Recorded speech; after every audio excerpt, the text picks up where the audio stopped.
ao Conselho Distrital de Lisboa o convite que me foi endereçado para ministrar esta apresentação de formação, em que vamos abordar as propostas de alteração da legislação comunitária sobre a contratação pública. Foi-vos entregue um pequeno guia de apresentação da conferência, em que têm os principais pontos a abordar, e também vos foi entregue os diapositivos que vão ser observados hoje. Fazendo um pequeno introito, como sabem, as atuais diretivas comunitárias que regem a contratação pública datam ambas de 2004. Evidentemente que no espaço de 2 horas não podíamos abordar todo o seu regime, pelo que vamos nos circunscrever à Diretiva 2004/18/CE, a chamada Diretiva dos Procedimentos Comuns. Não vamos abordar a Diretiva 2004/17, relativo aos setores especiais, embora grande parte do que vai ser abordado aqui seja também aplicável mutatis mutandis ao dispor na proposta de alteração também da Diretiva de Setores Especiais. Como observam no guia de apresentação da conferência, o objeto da presente terá necessariamente, ou foi precedida necessariamente, de um procedimento de escolha dos temas a abordar. Sinceramente, como o que me agrada mais na legislação administrativa é a matéria procedimental, optei por destacar alguns aspectos que estão previstos na proposta, ou nas propostas, se somarmos os 2 órgãos comunitários, de alteração do atual regime vigente de contratação pública, e eu optei por abordar alguns aspectos que me parece são mais relevantes para o futuro da contratação pública em Portugal. Uma pequena bibliografia. Escolhi o Guia da Contratação Pública, uma obra recentemente publicada da minha autoria.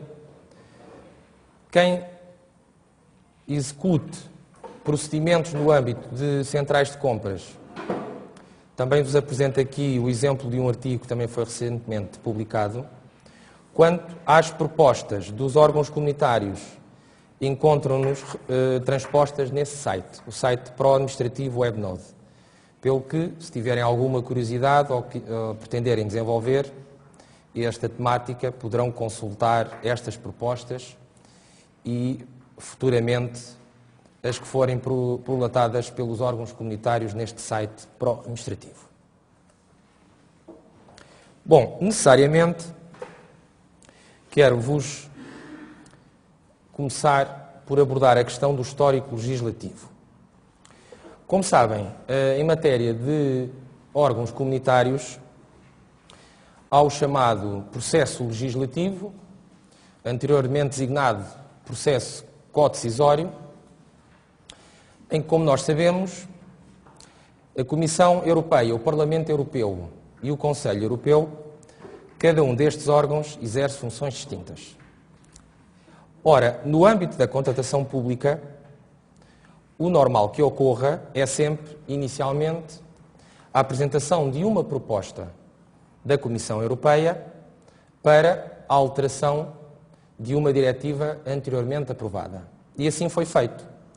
A Comissão apresentou uma proposta em 20 de novembro de 2011, com essa numeração que consta mencionada no diapositivo, e, seguidamente, seguiu o processo legislativo normal. Notificou as entidades competentes, designadamente os Parlamentos Nacionais, bem como as outras 2 instituições comunitárias, o Parlamento Europeu e o Conselho Europeu. Perante a apresentação desta proposta, o Parlamento Europeu remeteu-a para a Comissão competente em matéria de contratação pública, como seja a Comissão do Mercado Interno e da Proteção dos Consumidores. Cabe a esta Comissão apreciar e elaborar um relatório em que poderá sugerir alterações à própria proposta da Comissão. Este relatório teve alguma gestação prolongada.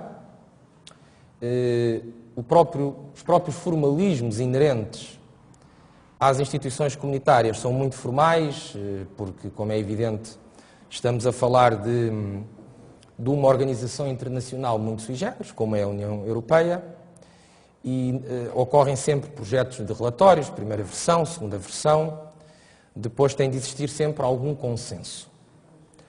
Ora, em resultado desse consenso entre os vários grupos parlamentares do Parlamento Europeu, foi emitido um relatório por esta Comissão, datado de 9 de janeiro do corrente ano.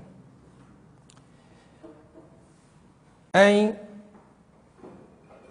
11 do mesmo mês, o Parlamento Europeu aceitou o relatório e este relatório irá ser sujeito à apreciação do Pleno do Parlamento Europeu em 10 de setembro do corrente ano. Portanto, desde o dia 11 de janeiro até a sua apreciação em plenário do Parlamento Europeu, os vários grupos parlamentares terão tempo ao seu dispor para analisar este relatório elaborado pela Comissão do Mercado Interno e também, evidentemente, cada grupo parlamentar ou, de forma singular, um deputado poder também apresentar propostas de alteração a este relatório. Mas, como observam, o Conselho Europeu, exercendo o seu papel no âmbito da União Europeia, também se pronunciou sobre a proposta de 20 de novembro de 2011 da Comissão Europeia. Na verdade, em 24 de julho de 2012 foi aprovado um primeiro compromisso, isto é, em reunião do Conselho Europeu foi aprovada uma primeira proposta de apreciação da proposta da Comissão Europeia e, seguidamente, em 2 de outubro de 2012, foi aprovado outro compromisso, que, em princípio, deveria de ser o compromisso final de concordância dos vários governos nacionais representados no Conselho Europeu. Agora, chamo a vossa atenção para o seguinte. O que se passa é que, por estranho que possa vos sugerir o que ocorreu, é que a Comissão Europeia apresentou esta primeira proposta e, sob esta primeira proposta, o Parlamento Europeu, no âmbito da Comissão de Mercado, que tem por dever elaborar este relatório, embora demais órgãos comunitários também se pronunciaram, como o Comitê de Regiões, etc., mas o relatório final é elaborado pela Comissão do Mercado Interno, mas dizia eu que a Comissão do Mercado Interno pronunciou-se sobre esta primeira proposta de 2011. O que ocorre é que o Conselho Europeu, também apreciando esta proposta de 2011, veio, através da aprovação destes compromissos, também apresentar alterações à própria proposta de 2011. Ora, o que é que acontece? Acontece que o relatório da Comissão do Mercado Interno, aprovada, apresenta alterações à proposta de 2011, quando, entretanto, o Conselho Europeu, através dos compromissos, ele próprio, também apresenta alterações à proposta inicial. O que é que isto quer dizer? Quer dizer que, neste momento, nós temos 3 propostas distintas. Temos a proposta original da Comissão Europeia, temos a proposta que vai ser discutida em plenário do Parlamento Europeu, se entretanto não for alterada a data, dado que é uma data meramente indicativa, em 10 de setembro do corrente ano, e temos outra proposta, que é a do Conselho Europeu. Escusado será dizer que o que necessariamente terá de ocorrer é uma harmonização entre a proposta de alteração do Conselho Europeu e as propostas inseridas no relatório da Comissão do Mercado Interno. Perante isto, evidentemente que em 2 horas não poderíamos abordar todas as propostas, quer da Comissão, quer do Parlamento Europeu, quer do Conselho Europeu.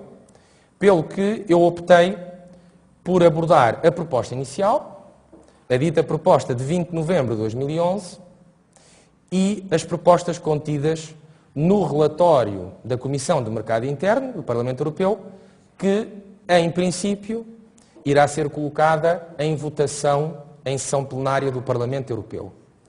Mas não quis deixar de vos referir que o próprio Conselho Europeu também tem propostas de alteração que não estão vertidas no relatório da Comissão de Mercado Interno. Bom, o âmbito da proposta de 20 de novembro de 2011 vem referida no seu artigo 1º, número 1. E claramente refere que estamos perante o regime dos procedimentos de adjudicação, ou, como é usual designá-lo no direito nacional português, nos procedimentos adjudicatórios, relativamente à formação de contratos públicos. Por acaso, ou não, o artigo 1º distingue entre procedimentos de adjudicação de contratos públicos e entre procedimentos para trabalhos de concessão. Na legislação nacional portuguesa, como sabemos, não foi essa opção. Os procedimentos adjudicatórios são comuns, depois o que existem são instrumentos especiais, como é o caso do concurso de concessão.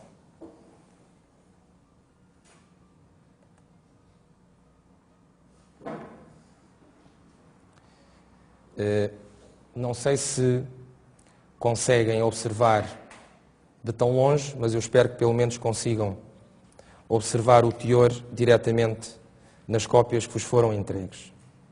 Bom, começando, e aqui o método que irei seguir, em primeiro lugar abordar a proposta inicial da Comissão Europeia, seguidamente observar se há proposta de alteração do Parlamento Europeu, e quando as alterações propostas pelo Parlamento Europeu se reduzirem a uma expressão ou uma frase, encontram-na sublinhada, como é o presente caso.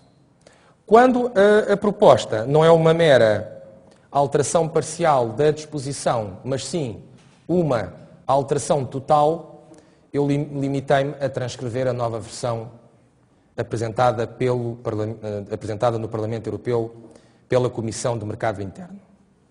Bom, para quem lida com estas matérias de contratação pública, sabemos que é fundamental o critério de adjudicação. Como sabemos, está vertido nas diretivas comunitárias e no nosso Código dos Contratos Públicos, existem dois critérios de adjudicação. A proposta economicamente mais vantajosa e o critério do preço mais baixo. Cabe sempre à entidade adjudicante optar, anteriormente ao lançamento do procedimento de adjudicação, por escolher um destes dois critérios. Bom, no âmbito desta proposta, o legislador não vem introduzir grandes alterações, mantém igualmente a exigência da entidade adjudicante optar por um destes dois critérios. O que vem é desenvolver o critério da proposta economicamente mais vantajosa.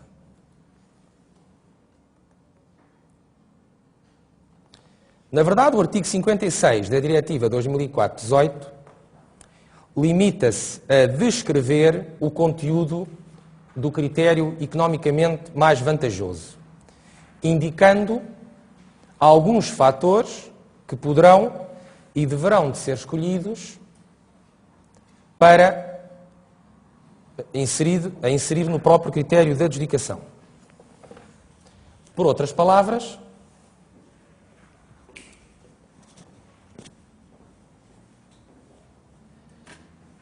por vezes utilizamos a linguagem critérios. Esse conceito está errado, não é?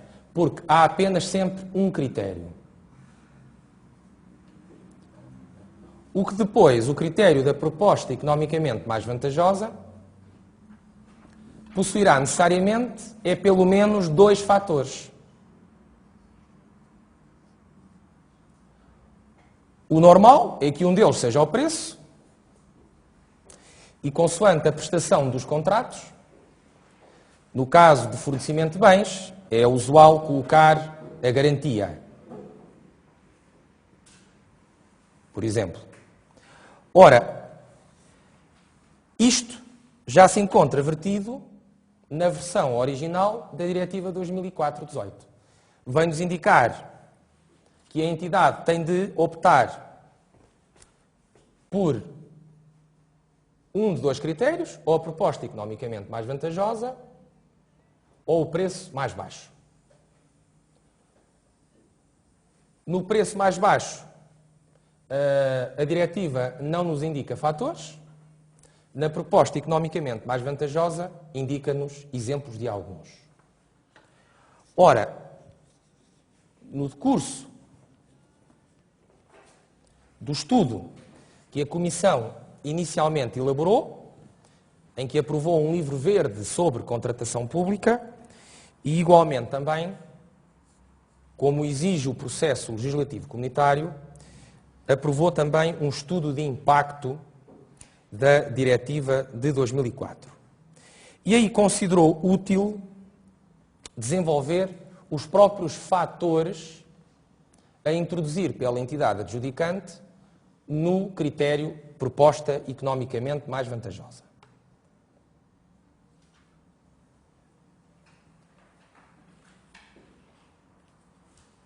Ora, o Parlamento Europeu, e chama a vossa atenção para o seguinte: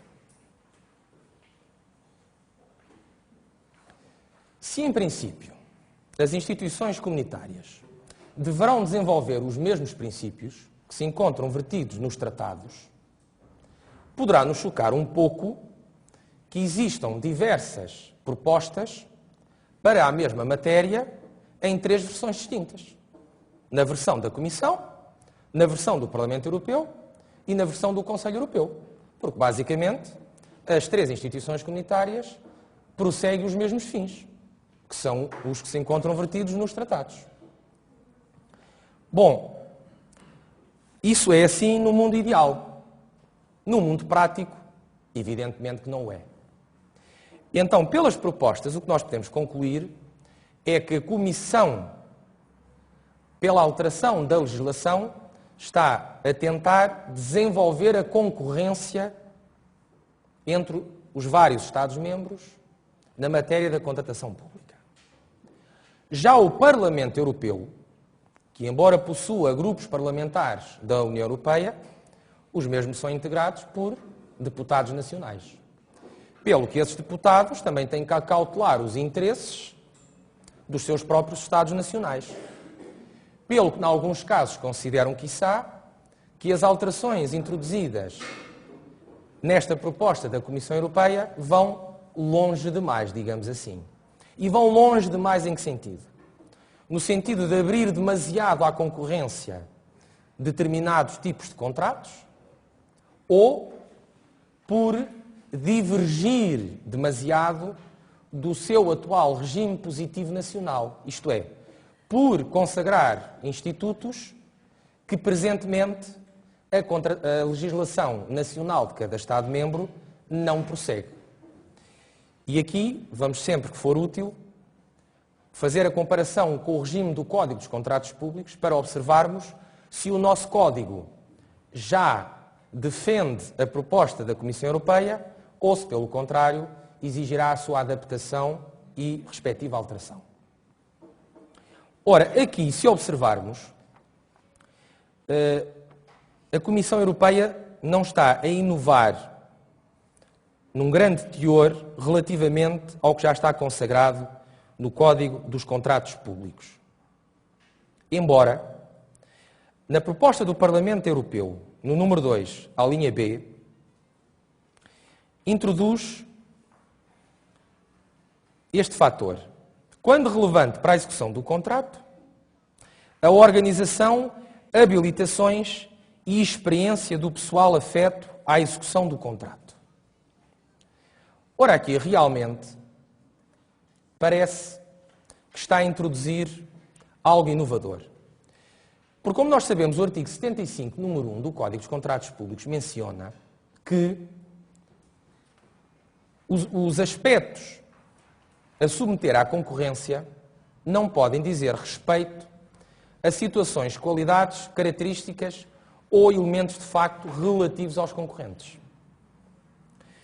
Mas na proposta do Parlamento Europeu é sugerida que as habilitações e a experiência do pessoal afeto à execução do contrato poderá constituir um fator da proposta economicamente mais vantajosa. Ora, este fator parece que está mais indicado para um critério de seleção, num procedimento de qualificação, do que propriamente para um procedimento que não possui essa fase de qualificação. Pelo que aqui, provavelmente, o artigo 75, número 1, terá de ser adaptado e, quiçá, alterado, se a proposta do Parlamento Europeu no final vencer. Que não é muito certo que isso ocorra. Isto porquê? Porque a Comissão Europeia, embora apresente novidades relativamente às fases de seleção próprias de procedimentos de qualificação, consagrados na legislação portuguesa, por exemplo, no concurso limitado, e dizia eu, embora a Comissão distinga as duas fases, a fase de seleção e a fase de adjudicação, fase comum em todos os procedimentos de adjudicação, e embora introduza alguns elementos inovadores, continua a querer distinguir os fatores de apreciação de cada um destes critérios de forma distinta. Aqui parece que o Parlamento Europeu está a introduzir alguma confusão. Mas isto também depende da interpretação. Se esta ideia do Parlamento Europeu não disser respeito ao cálculo do próprio critério de adjudicação, mas sim relativamente à execução do próprio contrato, já não será assim tão difícil de adaptar o presente regime relativamente ao critério de adjudicação. Em que sentido? Parece que a ideia do Parlamento Europeu é: poderá a entidade adjudicante exigir que na execução do contrato o adjudicatário utilize pessoal dotado de determinadas habilitações e de determinada experiência profissional. Perante o nosso Código, o que é que nós diríamos? Nós diríamos que são aspectos não submetidos à concorrência. Em termos de legislação comunitária, seriam cláusulas de execução do contrato. Aqui o que choca é que o Parlamento Europeu apresenta essa proposta não no âmbito da execução do contrato, mas sim da apreciação do próprio critério de adjudicação. Não concordo, evidentemente, com esta proposta do Parlamento Europeu, dado que está a confundir os dois critérios, o critério de seleção e de adjudicação, embora seja possível de realizar a ideia por trás desta proposta do Parlamento Europeu noutro local da diretiva e, no meu sentido, no decurso da própria execução do contrato.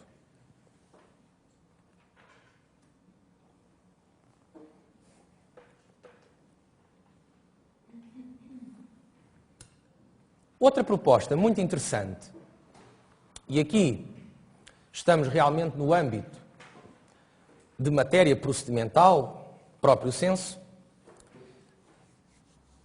a proposta da Comissão Europeia indica-nos motivos de exclusão dos concorrentes obrigatórios.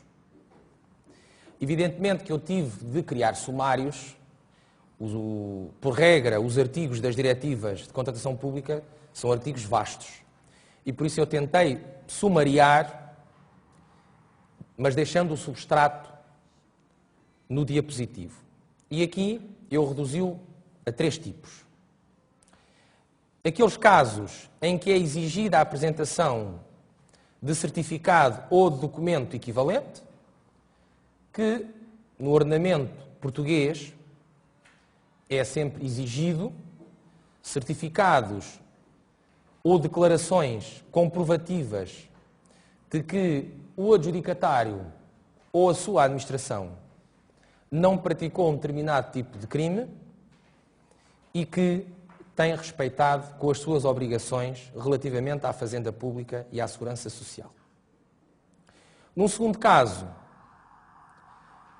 esse inovador, em que, e isto tem que ser concatenado com a própria diretiva, porque a diretiva exige agora, seguindo esta proposta da Comissão Europeia, evidentemente, se afinal for aprovada, exige que um concorrente apresente uma declaração que podíamos resumir dizendo de como não falseou a concorrência.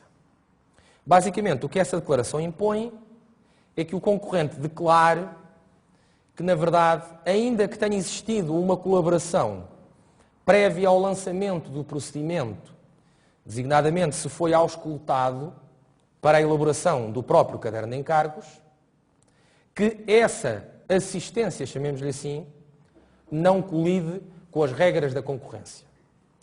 Aliás, isso vai um pouco no sentido daquela última alteração introduzida pelo Decreto-Lei 149 de 2012, no que diz respeito ao artigo 55 do Código dos Contratos Públicos.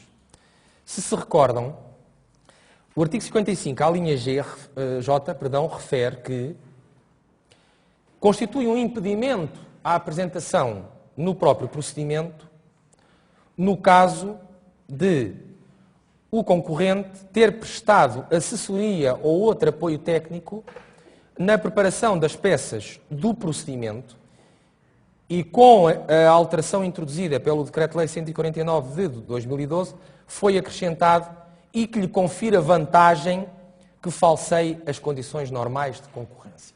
Isto é, no seguimento da jurisprudência comunitária e até um pouco antecipando, quiçá, a própria proposta da Comissão Europeia, o que está aqui claramente dito é qualquer colaboração pré-lançamento do procedimento automaticamente não impede o concorrente de se apresentar no procedimento. Isso terá que ser aferido, caso a caso, se essa colaboração falseou ou não as regras da concorrência. Um exemplo. Se por essa colaboração o concorrente obteve informações que designadamente lhe permita apresentar uma melhor proposta, evidentemente que isso falseia as regras da concorrência.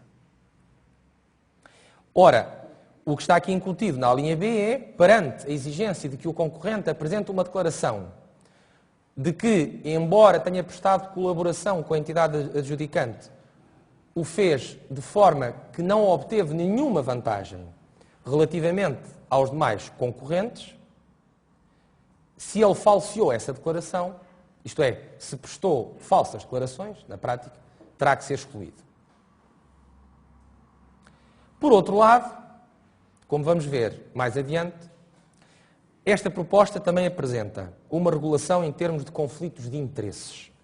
Aí sim inovadora, e eu diria, pelo conhecimento dos ordenamentos nacionais da União Europeia, parece ir beber e muito à legislação espanhola, que é relativamente à possibilidade de existir um conflito de interesses entre um dos membros do órgão de decisão do procedimento de adjudicação ou de um dos trabalhadores que presta funções no órgão, que nós diríamos o órgão competente para a decisão de contratar, que possa impedir o próprio concorrente, que, como sabem, na legislação comunitária é designada de proponente, mas estamos em Portugal, eu vou utilizar, em regra, a linguagem nacional, mas dizia eu que poderá impedir o concorrente de participar, como seja o caso de o concorrente possuir uma especial relação familiar com um secretário de Estado,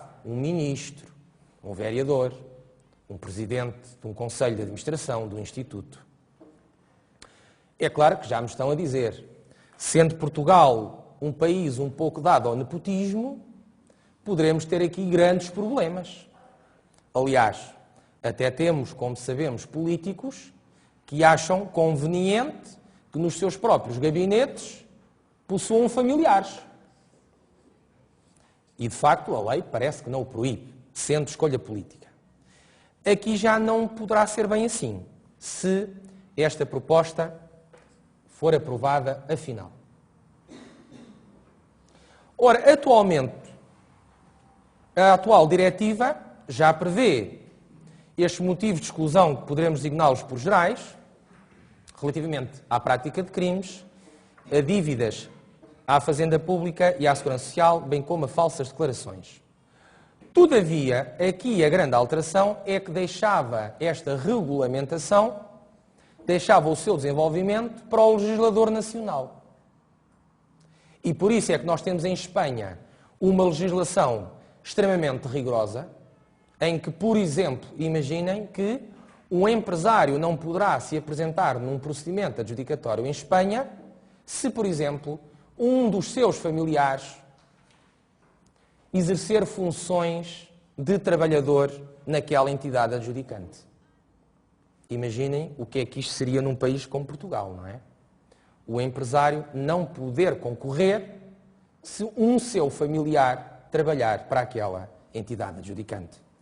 E, por outro lado, quiçá, temos um regime muito abrangente, muito libertário, chamemos-lhe assim, que é o português, em que basicamente deixa caso a caso para se aferir, o que se torna quase impossível.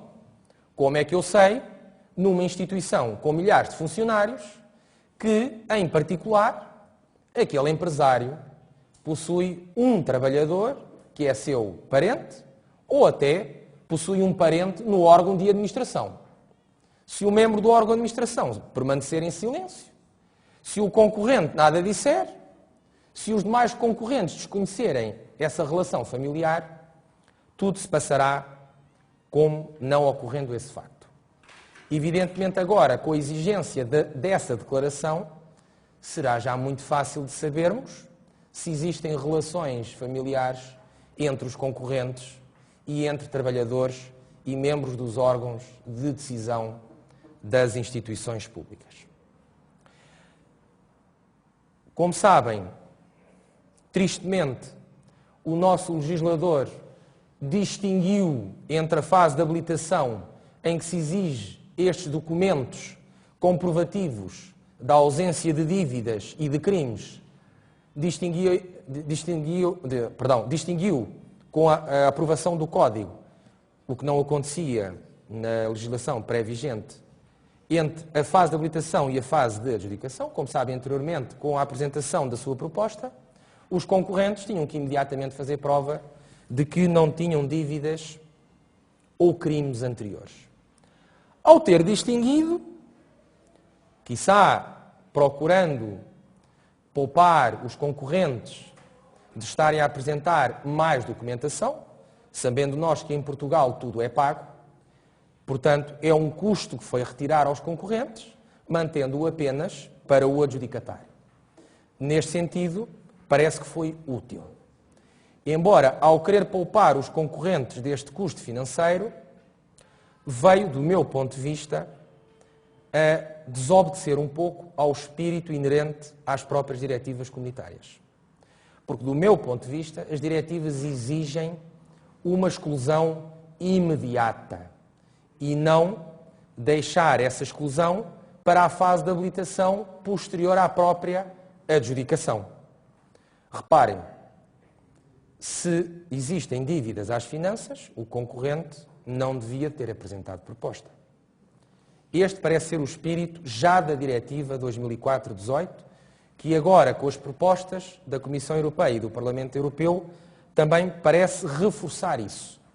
O que me leva a dizer que talvez esta boa ideia do legislador português de distinguir a fase de habilitação da fase de adjudicação talvez tenha de ser revista em alguns das suas vantagens. Mas dizem-me assim, bom, mas isso então vai encarecer os custos, mais uma vez, para os demais concorrentes. Para que não existisse esse queixume, chamemos-lhe assim, a proposta da Comissão vem resolver um pouco esse problema, como vamos ver adiante. Os conflitos de interesses.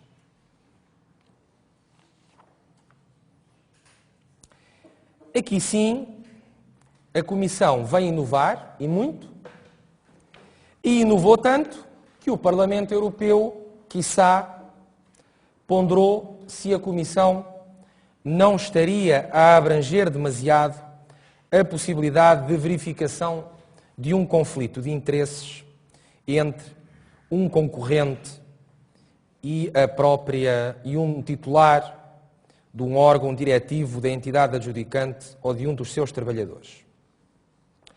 Bem, é na verdade muito vasto esta estatuição. Reparem, diz que existirá o conflito de interesses numa situação real ou potencial,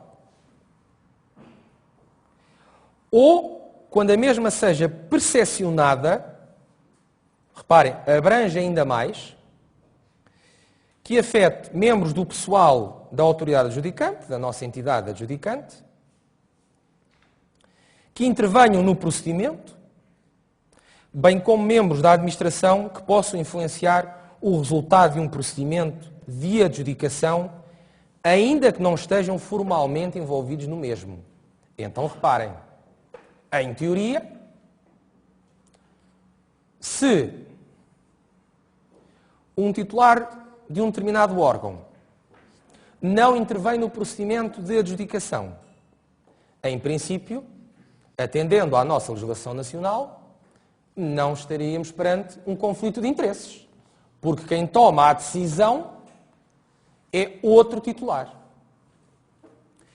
Bem, e todos nós sabemos aquela peregrina decisão relativamente àquele célebre caso que ocorreu no município de Lisboa da suposta tentativa de corrupção derivado de uma empresa que geria parques subterrâneos, em que foi defendido que não poderia existir corrupção porque a entidade competente para aprovar aquilo que o privado pretendia não era a entidade ao qual foi oferecido o benefício económico, mas sim outra.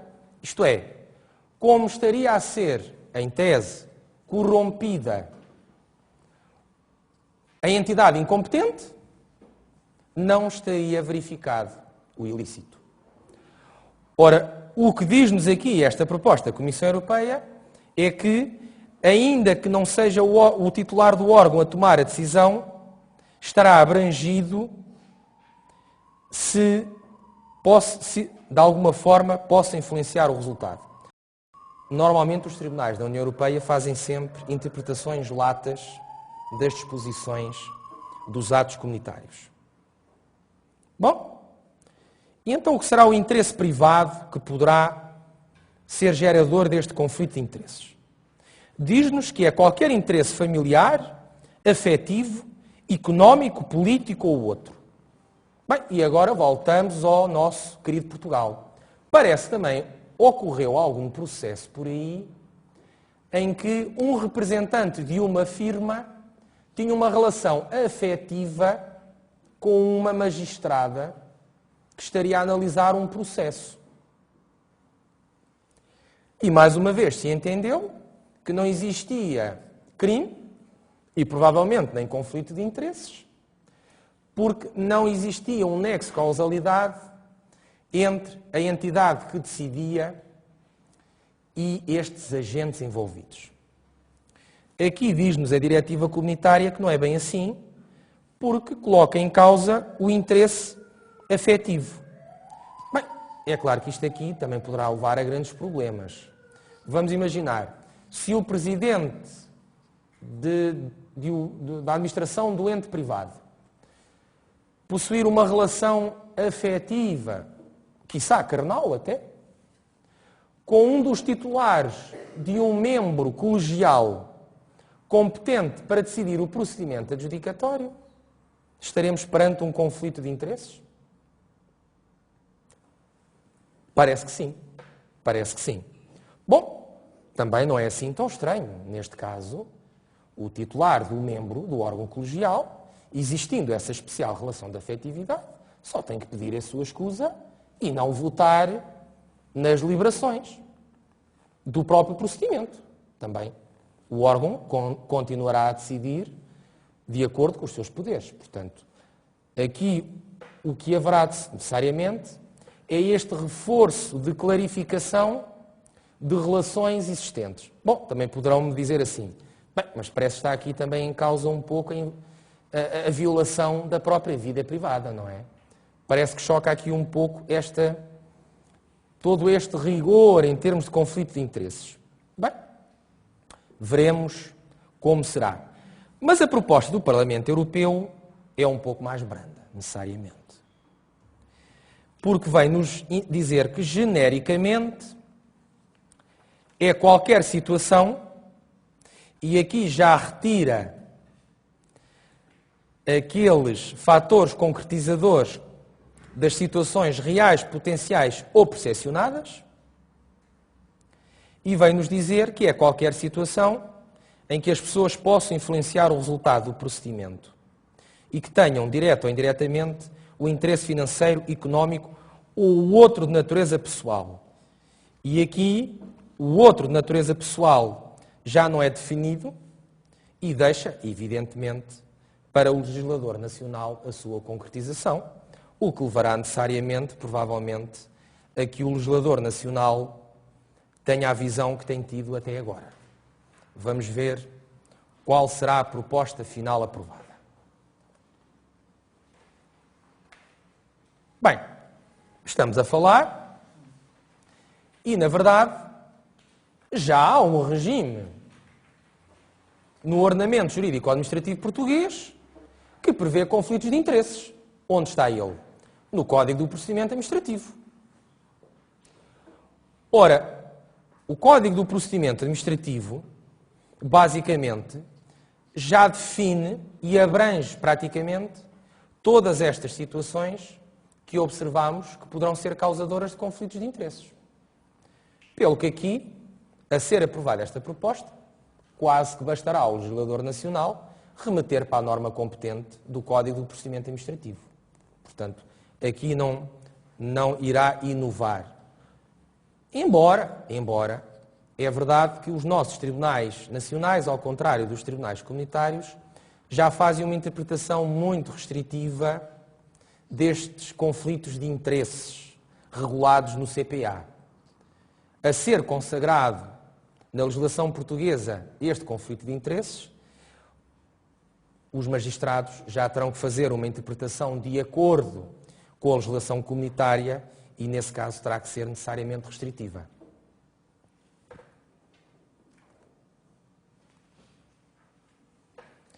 Mas disse-vos mesmo agora que o facto do legislador comunitário, ao que parece, não imaginou que teria um legislador nacional tão perspicaz a pontos de separar, em termos de apresentação de documentação, em termos de verificação de crimes ou de dívidas à Fazenda Pública e à Segurança Social, entre a fase de adjudicação e fase de habilitação, mas eu também vos referi que, quiçá, as mudanças a introduzir no Código dos Contratos Públicos para adaptar a esta proposta não serão assim tão prejudiciais aos concorrentes.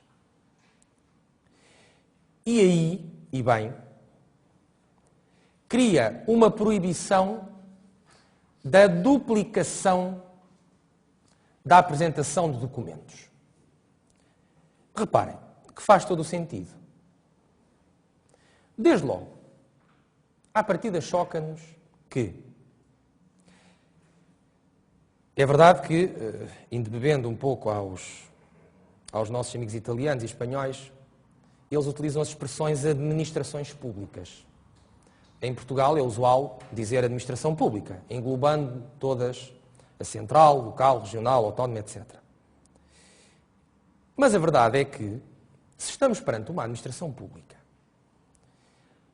cada vez mais uma administração eletrónica, em que determinadas pessoas coletivas públicas dispõem de informação sobre os particulares, por que não, na verdade, colocar a circular essa informação entre todas as pessoas coletivas públicas, desde que previamente exista o consentimento dos particulares, evidentemente.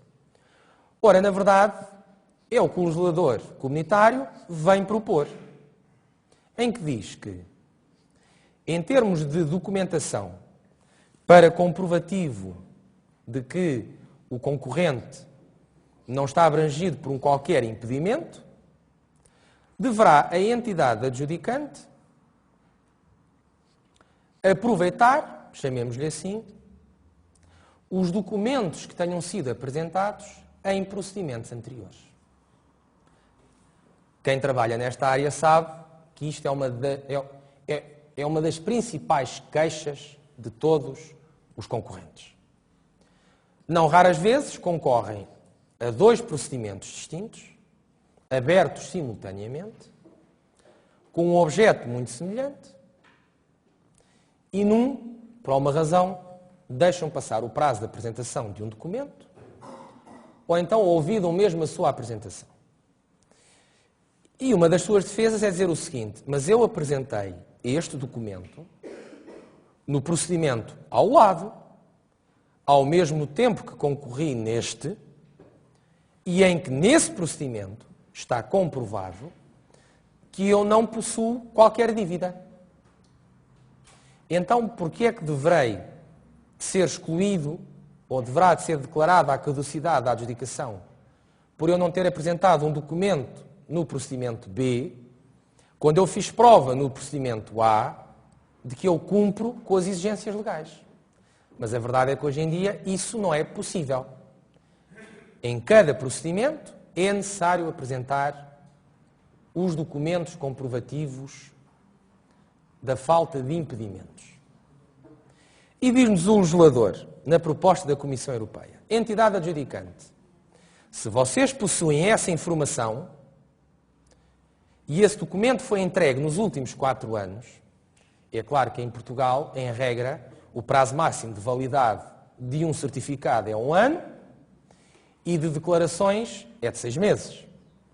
Pelo que aqui o legislador português, evidentemente, ou duas uma, ou a diretiva permite que o legislador nacional possa exigir a apresentação de documentos num período mais reduzido, e neste caso não terá de alterar a legislação ordinária vigente, ou então impõe-na, e nesse caso o prazo de validade dos certificados e das declarações terá de ser alargado.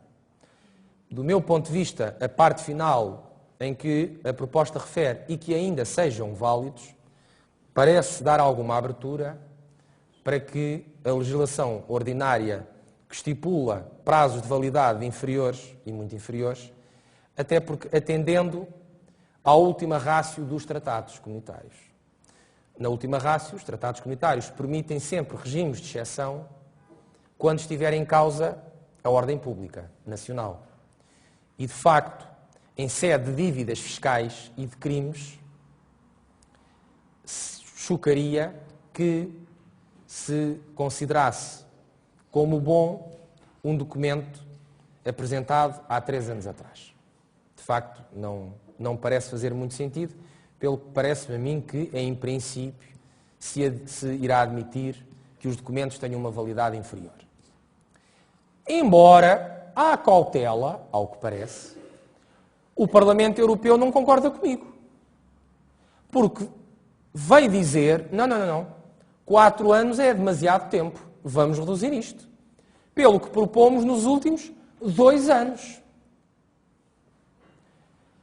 Bem, aqui de facto, parece que o Parlamento Europeu pressupôs que poderá o legislador nacional ter de obedecer a estes prazos de validade alargados até 4 anos. Enfim, parece-me que, de facto, quiçá, talvez o prazo de 2 anos seja o que faça maior sentido.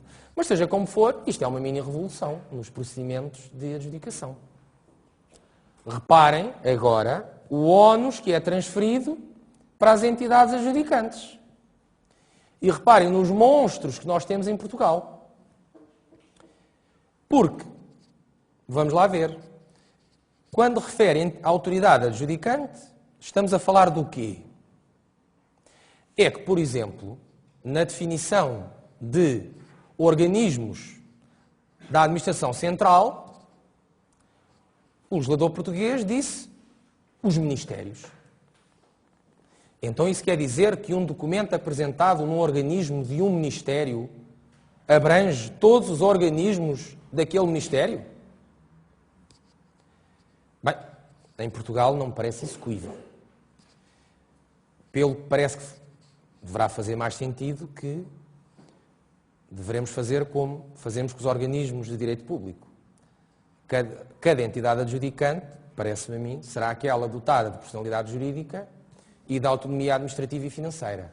E será no seio de cada uma destes entes públicos que deverá ser aferido a entrega, pelo que, evidentemente, será em cada instituto, será em cada empresa pública, será em cada autarquia, que deverá se aferir se nos últimos 2 ou 4 anos foi apresentado este documento e se o mesmo é válido. Mas ainda assim, não deixará de exigir que uma entidade adjudicante esteja muito atenta e que tenha uma espécie de registro de documentação apresentada em cada um dos procedimentos de adjudicação. E ao fazer isto, voltamos ao que disse anteriormente, já fará mais uma vez sentido que a fase de habilitação seja anterior à fase de adjudicação. E aqui já não poderão os concorrentes dizer que isso traz-lhes um custo económico acrescido, porque eles de 2 em 2 anos, ou de 6 em 6 meses, terão apenas de apresentar um documento. Quiçá aqui também, no nosso saudoso José Sócrates, que veio implementar uma administração eletrónica, voltando também um pouco ao que referi anteriormente, talvez também faça sentido que, se essa informação está disponível eletronicamente, cada entidade adjudicante a possa consultar de 6 em 6 meses. Se o puder consultar de 6 em 6 meses, reparem, aí o próprio documento não tem de ser apresentado. Se o documento foi apresentado e tinha um prazo de validade de 6 meses, mas se a entidade adjudicante pode aceder a todo o tempo aos dados contidos naquele documento, terminados aqueles 6 meses, deverá de poder aceder eletronicamente ao novo documento que é emitido automaticamente num determinado site. Isto aqui, se calhar, estarei a ir para além da própria proposta da Comissão Europeia, mas que é perfeitamente execuível numa administração eletrónica. Perfeitamente execuível. Aliás, um pouco acontece com a certidão do registro comercial, não é? Em que a mesma é consultável a todo o tempo, desde que a mesma esteja disponível, isto é, desde que o particular pague a taxa. Agora, evidentemente que isto é um conteúdo inovador e que não se encontra consagrado nem na diretiva, nem no nosso querido Código. Agora, já existirá algum regime aproximado? Existe. O emitido no tempo do saudoso governo Guterres, em que criou um diploma, de facto, revolucionário ao tempo, embora depois, com tantas leis especiais, com tantos procedimentos administrativos especiais, acabou por ser pouco aplicado, que era o saudoso Decreto-Lei 185/99, em que estipulava que, curiosamente, certidões, certificações ou outro tipo de documento, durante o seu prazo de validade, reparem, poderão ser utilizados em diferentes serviços ou com distintas finalidades. E por acaso já encontrei um acórdão em que um particular invocou esta disposição. É claro que o Tribunal não lhe deu razão, porque, evidentemente, quando um procedimento especial possui um regime jurídico especial, não se aplica esta disposição.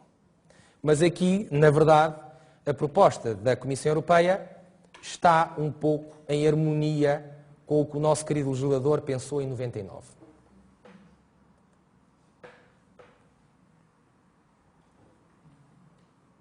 Bom, o livro verde, relativamente à avaliação da legislação da contratação pública, a Comissão verificou que alguns titulares de órgãos de soberania de Estados-membros queixaram-se um pouco da questão da fase de qualificação e a fase de adjudicação se executarem em momentos procedimentais fixos. Como nós sabemos, no âmbito do concurso limitado, a fase de qualificação é uma fase sempre prévia à fase de adjudicação. Bem, a Comissão, observando estas pequenas queixas, realmente refletiu e levantou a possibilidade de que, nos concursos públicos, as entidades adjudicantes possam aplicar o critério de adjudicação anteriormente ao critério de seleção. Bem, como sabem, anteriormente à aprovação do Código dos Contratos Públicos, os concursos públicos possuíam todos uma fase de seleção e uma fase de adjudicação. Mas o nosso Código, mais uma vez revolucionário, eliminou a fase de seleção dos concursos públicos, estipulou uma fase de adjudicação e remeteu para a fase de habilitação a apresentação dos documentos comprovativos dos requisitos legais. Bem, pela leitura deste artigo, parece que a Comissão Europeia imagina que todos os concursos públicos possuem critérios de seleção e critérios de adjudicação. Bem, no nosso caso, estaremos a pensar em concursos limitados. Na verdade, em sentido amplo, poderia-se dizer que um concurso limitado é um concurso público. Nos termos das diretivas, não o é. Porque, enquanto o concurso público permite a apresentação de uma proposta por todos os interessados, o concurso limitado só permite a apresentação da proposta pelos interessados anteriormente qualificados. Pelo que estamos perante procedimentos distintos. Pelo que aqui talvez haja alguma desarmonia com a nossa legislação nacional. Que a Comissão Europeia, conhecendo o nosso Código, não disse nada. Pelo que devemos presumir que está bem assim. Agora, nos concursos limitados, já fará todo o sentido que, se o legislador pretender, o legislador nacional, poderá permitir que nos concursos limitados os critérios de seleção sejam aplicados posteriormente ao critério de adjudicação. Vantagens. Bem, as vantagens será, desde logo, poderão ser ordenadas as propostas para fins de critério de adjudicação, deixando para uma segunda fase a verificação documental propriamente dita. Bem, de facto, é a única vantagem que eu consigo observar. Bem, outra vantagem será, se o concorrente deveria de ser excluído por não ter apresentado um documento da proposta, se, em primeiro lugar, há a fase da seleção e ele até apresentou os documentos exigidos na fase da seleção, ele passou para a fase seguinte e na fase seguinte vai ser excluído. Aplicando o critério de adjudicação imediatamente, ele é excluído de modo imediato e já não passa para a fase da seleção. Bem, todavia, a Comissão Europeia disse, que eu diria que é uma cláusula de salvaguarda, de que, ainda assim, nunca poderá ser adjudicado um contrato a um concorrente que preencha um impedimento. Isto para quê? Para que não se utilizasse esta alteração do momento procedimental de seleção e de adjudicação para assim fugir às regras relativas aos conflitos de interesse, bem como às violações legais. E eu penso que foi com base no Acórdão Lianakis, cujo número do acórdão está aí citado, em que o Tribunal de Justiça da União Europeia veio referir, de facto, parece que não é assim tão relevante o momento procedimental da fase, isto é, o momento em que são analisados os critérios de seleção, ou o critério de seleção e o critério de adjudicação, o que releva verdadeiramente, e é isso que respeita à concorrência, é que sejam duas fases estanques e distintas. E daí, seguindo esse entendimento do Tribunal de Justiça, a Comissão Europeia apresenta esta proposta para satisfazer os pedidos de alguns Estados nacionais.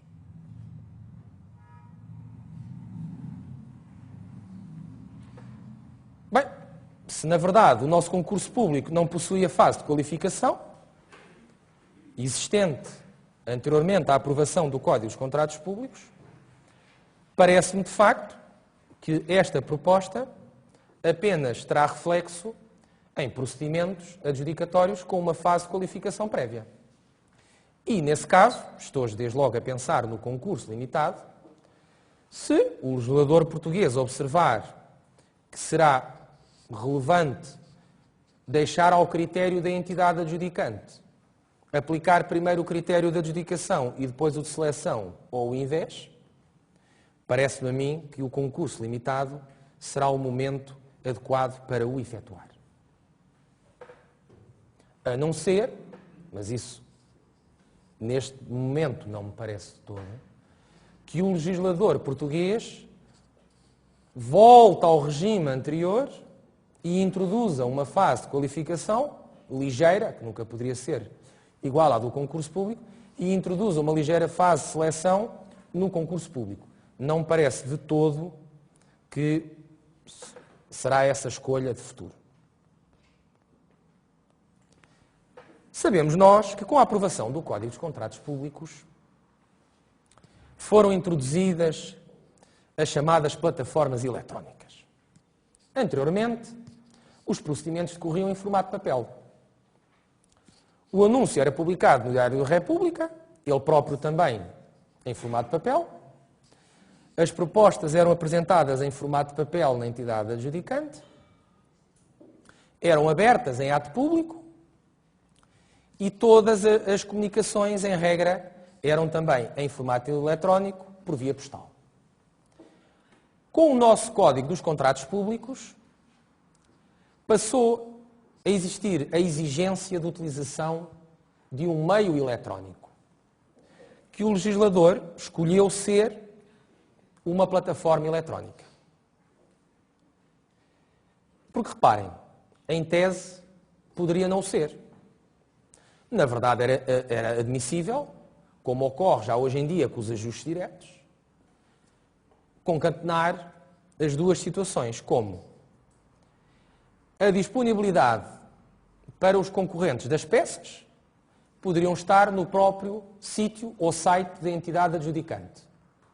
E aí poderiam estar as peças, como poderiam estar os relatórios do júri e as próprias decisões do órgão adjudicante. E as comunicações poderiam ser feitas por correio eletrónico e, nesse caso, estava respeitado o requisito do meio eletrónico. Na verdade, os ajustes diretos, em algumas entidades adjudicantes, é isto que ocorre. O convite e o caderno de encargos e os relatórios do júri são todos colocados no site da entidade adjudicante. As comunicações são feitas por correio eletrónico. O legislador português permite. Mas o legislador foi mais exigente. Bem, não vamos dizer que foi para desenvolver e assim diminuir a taxa de desemprego ao criar algumas empresas de prestação de serviços de plataforma eletrónica. Certamente não foi isso que esteve por trás desta exigência da utilização de uma infraestrutura procedimental online. Certamente o que esteve por trás, e com alguma razão, foram motivos de segurança. E, de facto, hoje em dia, os procedimentos decorrem em plataformas eletrónicas, públicas, no sentido de que qualquer interessado poderá se inscrever numa delas, e abertas, no sentido de que elas estão disponíveis 24 horas, em princípio, em qualquer local do mundo que tenha acesso à web. E, neste sentido, na verdade, alargou e muito a concorrência.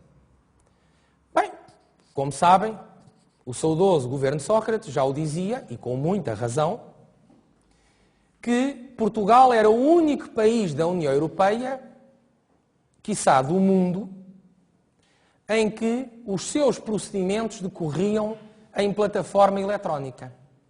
E é verdade. Portugal até foi premiado com prémios internacionais por causa disso.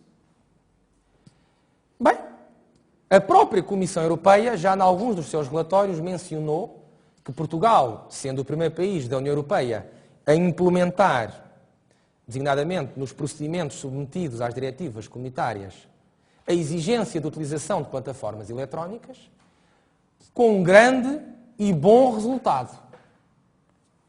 Bem, eu espero que a Comissão Europeia também tenha noção que 92% dos nossos procedimentos são ajustes diretos.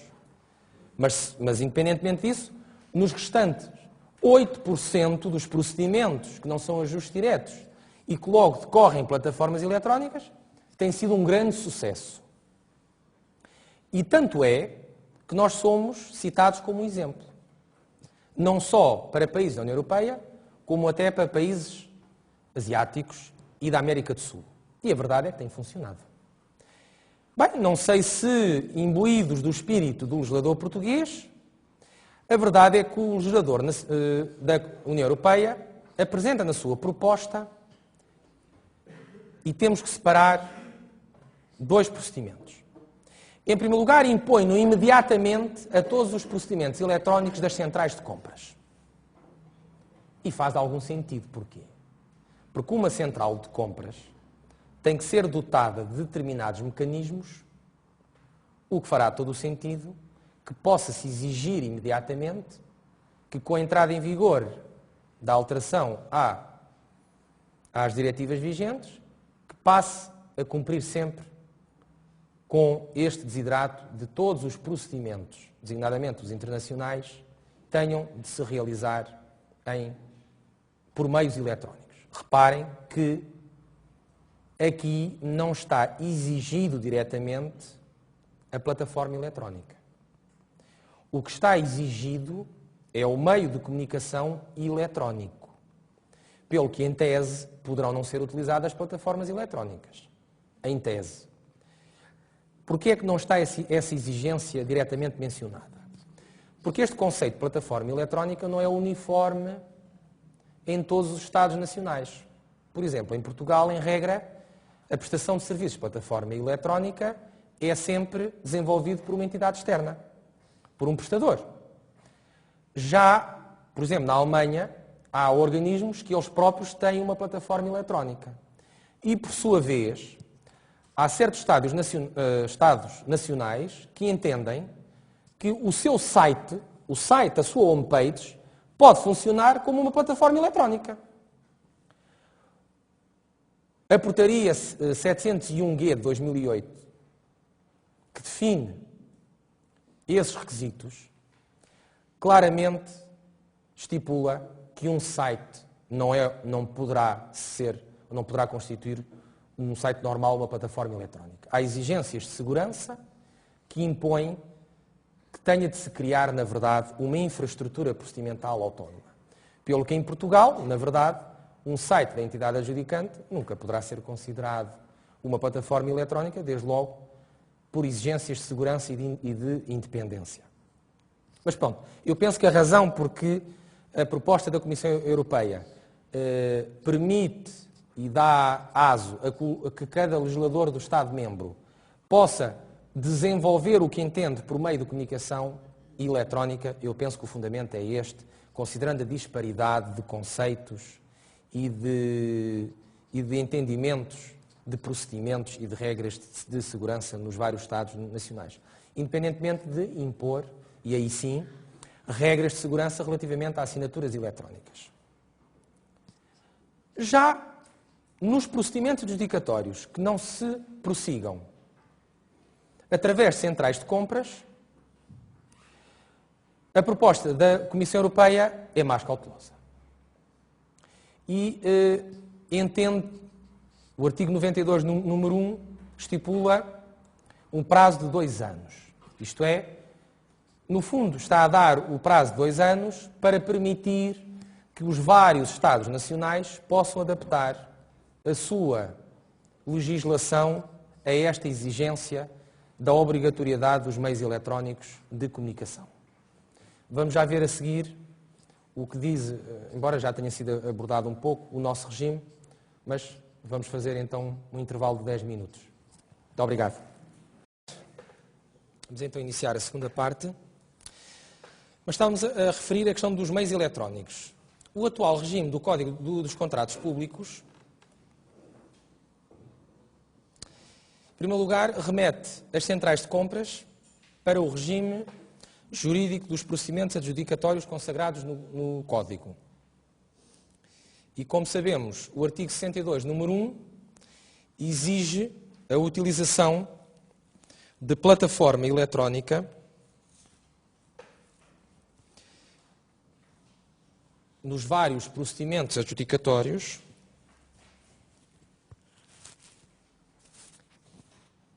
salvo no caso do ajuste direto. Bem, esta exceção que o legislador português manteve, a sua explicação poderemos encontrar no facto do ajuste direto ser o procedimento menos formal de todos. É claro que não sei se o legislador não terá sido demasiado generoso ao ter permitido a utilização de ajustes diretos até um valor estimado de contrato inferior a 75 mil euros. Quiçá esta posição do legislador português, e sendo o nosso governo atual muito atento às questões da concorrência, não será de se reduzir este valor para o ajuste direto. É um valor muito, muito elevado. Ou então, submeter a partir de um determinado montante, evidentemente excluindo os ajustes diretos simplificados, como sabem, até 5 mil euros, a entidade adjudicante poderá adjudicar diretamente sobre uma fatura, dispensando a elaboração de peças procedimentais, mas, dizia eu, acima do valor do ajuste direto simplificado, quiçá, será do legislador português ponderar a remissão também para a utilização de plataformas eletrónicas. É claro que já me estão a dizer, bem, mas isso poderá trazer custos económicos para as pequenas entidades públicas que não possuem plataformas eletrónicas. Bem, então, quiçá, caberá ao legislador português estipular numa determinada regra que, por exemplo, desde logo, os entes públicos, quiçá, com um orçamento mais reduzido, serão as juntas de freguesia, mas estipular uma regra quando celebra um determinado contrato, ou que as juntas de freguesia da área possam utilizar a plataforma eletrónica usada pelo município, ou, acessoriamente, utilizar uma plataforma do próprio governo. E o governo, quando celebra um contrato com uma entidade prestadora de serviços de plataforma eletrónica, poderá já prever essa utilização. Isto só para dizer que também esta implementação da exigência de utilização de plataformas eletrónicas poderá ser feita, em princípio, sem acarretar mais custos económicos para os pequenos entes públicos.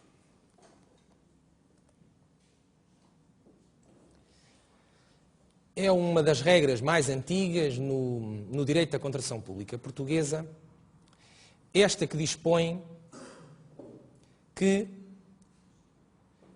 é possível o lançamento do ajuste direto quando, em anterior concurso público, o mesmo tenha ficado deserto. Esta expressão de deserção, vamos buscá-la ao procedimento administrativo comum, consagrado no Código de Procedimento Administrativo. O que é que se quer dizer? Quer dizer, no caso de a entidade adjudicante abre um procedimento e nenhum interessado apresenta uma proposta. E aí, de facto, o procedimento fica deserto. Não temos nenhuma proposta.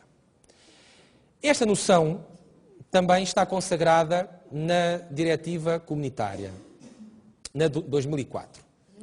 Pelo que a proposta da Comissão Europeia não vem inovar grandemente. O que vem é desenvolver o seu regime. Aqui uma pequena alteração da proposta do Parlamento Europeu, em que, para além do concurso público ou limitado, o Parlamento Europeu propõe também que se inclua o procedimento de adjudicação com o anúncio. parece fazer algum sentido.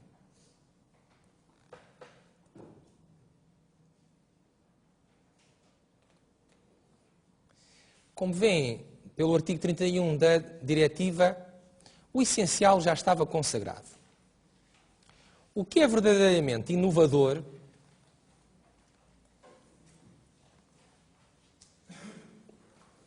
é o número 2 do artigo 30 da proposta da Comissão Europeia, em que aí pela primeira vez vem definir o que é uma proposta irregular e inaceitável. No fundo, apresenta-nos motivos de exclusão. Embora a estatuição do artigo, o seu fulcro, não queira, na verdade, consubstanciar a criação de causas de exclusão, a verdade é que, sem dúvida, as mesmas irão ser atendidas para outros fins. E diz-nos o legislador que a proposta é irregular se não estiver conforme as peças do procedimento, ou se os preços propostos provocarem a violação da própria concorrência. E são inaceitáveis e apresenta 4 casos. A proposta entrada para além do prazo da apresentação, por proponentes que não possuam a qualificação necessária, e não se esqueçam que o legislador comunitário presume que o concurso público possui uma fase de qualificação, coisa que no ordenamento jurídico administrativo português isso não ocorre. Portanto, aqui esta linha B seria apenas para os concursos limitados e outros com uma fase de qualificação. Prevê também no caso quando o preço excede o valor orçamentado, que nós diríamos o preço base, e também quando o preço é demasiado baixo, que nós diríamos é anormalmente inferior ao preço base. Bem, e por acaso aqui o Parlamento Europeu ficou satisfeito com esta proposta e nada refere. Bem, estes 4 casos são casos que podemos dizer que todas as legislações dos Estados-membros desenvolvem e prosseguem. Agora, aqui o que ocorre, curiosamente, é que, como nós sabemos, o legislador português distingue entre motivos que eu diria de exclusão inerentes à proposta e motivos de exclusão inerentes ao próprio procedimento. E estaríamos a falar do artigo 70 e estaríamos a falar do artigo 146, no caso do concurso público, que vamos tê-lo em linha de conta. Ora, parece-me a mim que a definição de proposta irregular cabe na definição do artigo 70, que apresenta motivos de exclusão da proposta, por violação dos seus próprios requisitos, como seja o caso dos atributos não respeitarem o caderno de encargos, ou da forma como os mesmos foram apresentados ou omissos, não permite a aplicação do critério de adjudicação. Já as restantes eu tive alguma dificuldade em encontrar a sua regulação dentro do nosso próprio Código. Bem, a falta de qualificações necessárias, no caso do concurso público, a única forma que eu encontrei foi na fase de habilitação. O preço superior a preço base já o possuímos, e o preço anormalmente baixo também. Agora, o que já me estão a perguntar é: mas o legislador português possui outras causas de exclusão. Este artigo será impeditivo disso? Não me parece. O que este artigo, na verdade, vem desenvolver é a causas de exclusão por deserção no procedimento ou por motivos de exclusão. Aqui o único problema que poderá surgir é a diminuição do fundamento de escolha do próprio ajuste direto. E aí, se o fundamento para a escolha do ajuste direto for outro que não o previsto neste artigo da proposta, o mesmo não poderá ser utilizado como fundamento do ajuste direto. E aqui estamos a pensar designadamente em exclusões por violação de regras procedimentais. Embora, também poderão dizer assim, bom, mas o que não caiba na definição de proposta inaceitável irá inapelavelmente cair na definição de proposta irregular. Mas aí também temos de concatenar as duas. Porque, na verdade, parece que, nomeadamente no caso dos preços, a visão que nós temos é que o preço, a apresentação do preço, por ser anormalmente elevado ou baixo, também é motivo de exclusão por violação da própria peça. Então, se todas as causas de exclusão das peças estivessem definidas na noção de proposta irregular, porque é que o legislador comunitário apresentava também um motivo de violação, neste caso do caderno de encargos, na definição de proposta inaceitável? Não é muito claro e esta concatenação não será, penso que, muito fácil de se fazer. A verdade é que, em princípio, todos aqueles motivos serão motivos para a utilização do ajuste direto, independentemente do valor. Isso é um facto. Agora, se o legislador português terá de reduzir isto é, se o motivo de exclusão da proposta, no caso de todas as propostas serem excluídas, o legislador português terá de reduzir os motivos de proposta, os motivos de exclusão da proposta, que por sua vez são fundamento de escolha do ajuste direto, independentemente do valor, isso parece que sim. Parece que o legislador português terá de modificar esta disposição do Código. E quanto às peças? Isto é aqui uma mera curiosidade. Eu penso que durante muito tempo se levantou a questão se o anúncio do procedimento era uma peça ou não.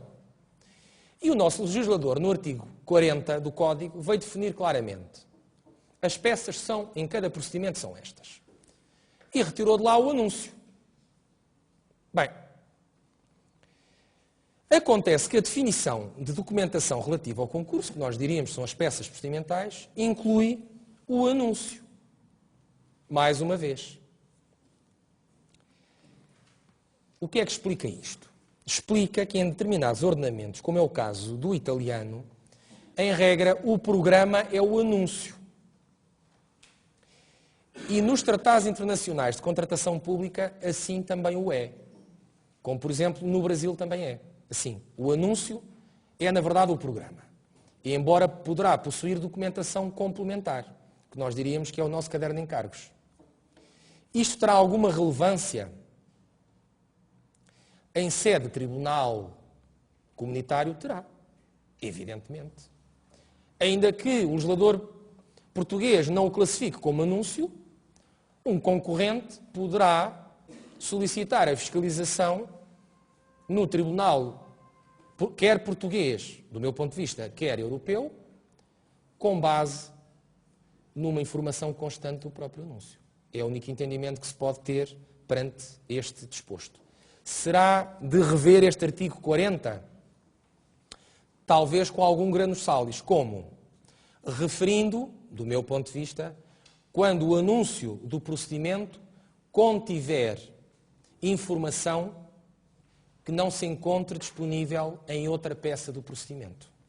Aí, evidentemente, tem um conteúdo inovador e, como nós sabemos, em sede de impugnação de atos administrativos, será sempre potencialmente lesivo o ato administrativo que disponha de forma inovadora na ordem jurídica. Pelo que aqui também, se o anúncio possuir uma determinada cláusula que venha dispor de forma inovadora, já me vão dizer, mas calma lá, mas há uma regra do nosso Código que diz que quando existir uma contradição entre o disposto no anúncio e nas peças, prevalece as peças.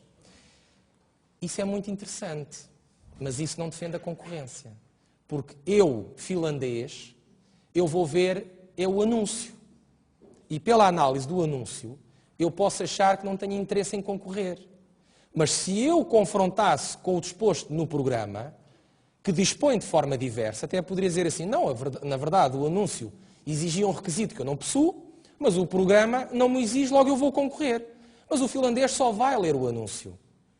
Mais uma vez, para reforçar o aspecto que, neste caso, parece-me a mim que não se está a transpor de forma correta a legislação comunitária. Veremos o que o nosso legislador irá fazer de futuro. Isto é uma matéria muito interessante. De forma inovadora, a proposta da Comissão Europeia fala de atividades auxiliares da contratação. E hoje em dia, que está tão em voga a questão dos auxiliares, não é assim?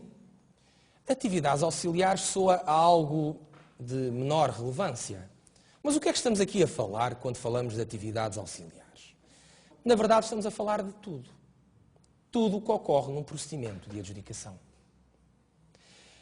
Esta questão das infraestruturas técnicas, eu próprio tenho algumas dúvidas, porque, como sabem, não é só o legislador português que, por vezes, não utiliza uma terminologia correta. O próprio legislador comunitário, por vezes, também entra em alguma contradição. Infraestruturas técnicas, mais à frente na proposta, o legislador comunitário designa os serviços de apoio aos próprios concorrentes. É uma exigência nova de que, em primeiro lugar, um Estado-membro tem que ter um serviço central de apoio às entidades adjudicantes. E, por sua vez, cada entidade adjudicante terá que ter um serviço de apoio aos próprios concorrentes. E utiliza o termo infraestrutura técnica para esse serviço de apoio. Do meu ponto de vista, evidentemente, a infraestrutura técnica também deverá abranger uma central de compras ou um serviço no qual se desenvolva procedimentos de adjudicação, desde que, evidentemente, sejam serviços externos. E naquele artigo sobre as centrais de compras, eu distingui estas diversas situações. Porque, evidentemente, se a central de compras é um serviço interno da própria entidade adjudicante, estamos a falar de um sistema interno de contratação pública. E aí já não fará sentido falar da atividade auxiliar. É assim, o órgão está simplesmente a desenvolver a missão do próprio ente público. Aconselhamento sobre a realização ou concessão. Estamos perante colegas, nem preciso vos dizer o que é.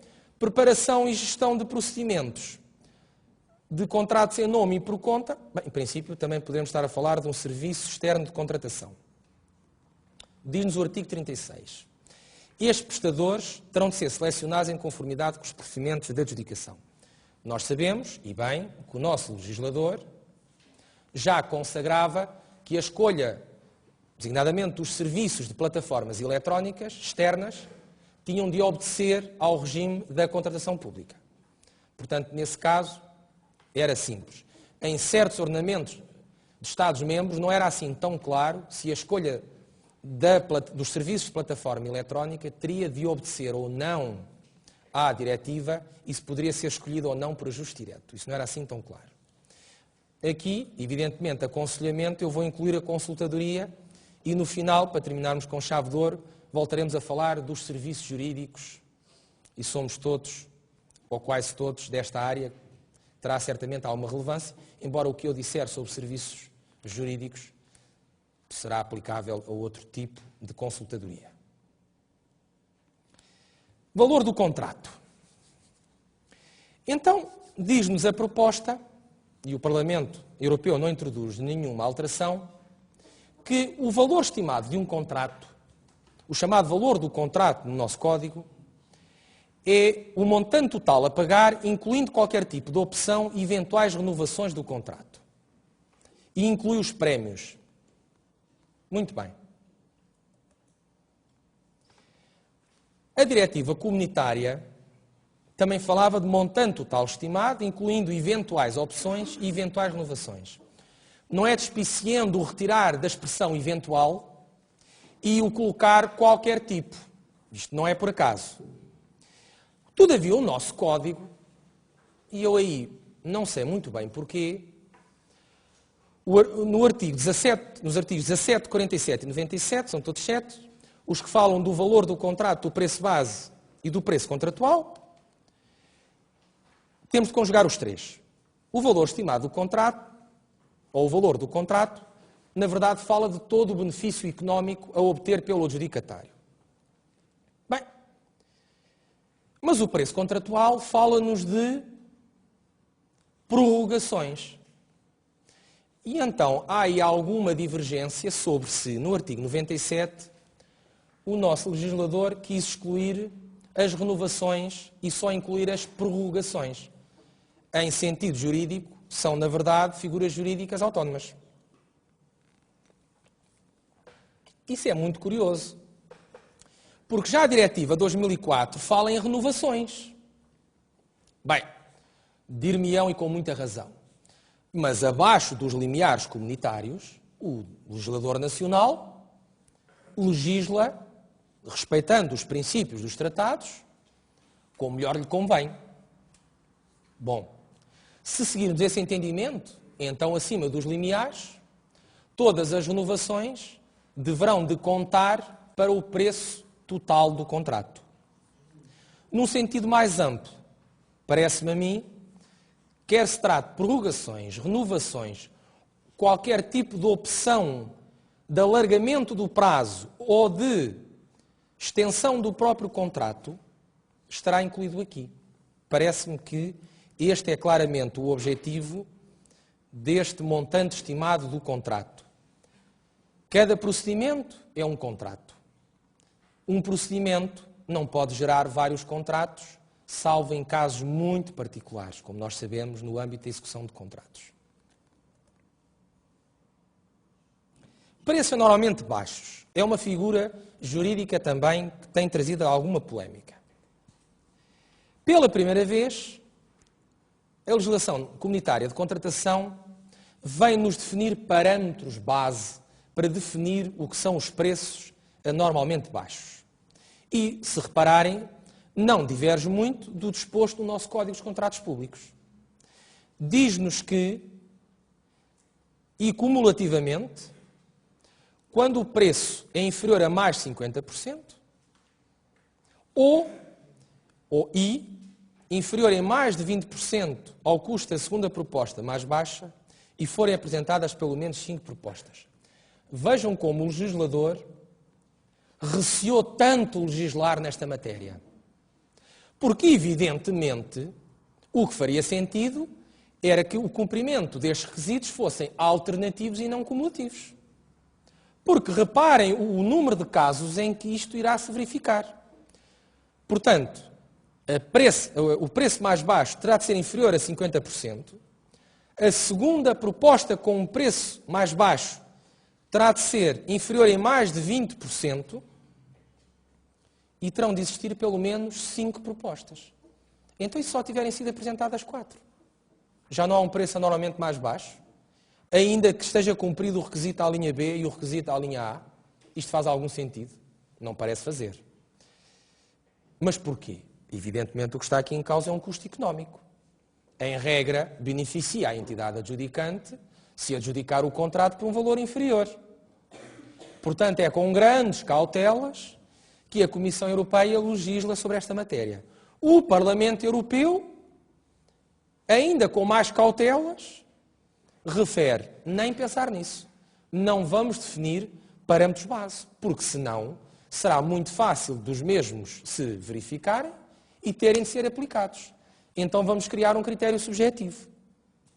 Caso se afigurem anormalmente baixos, atendendo ao objeto do contrato. Remete o artigo 109, mais uma vez, para a legislação nacional. Vamos ver qual será a opção entre as 3 instituições comunitárias. Como vemos, o nosso regime atual exige apenas o cumprimento de um requisito.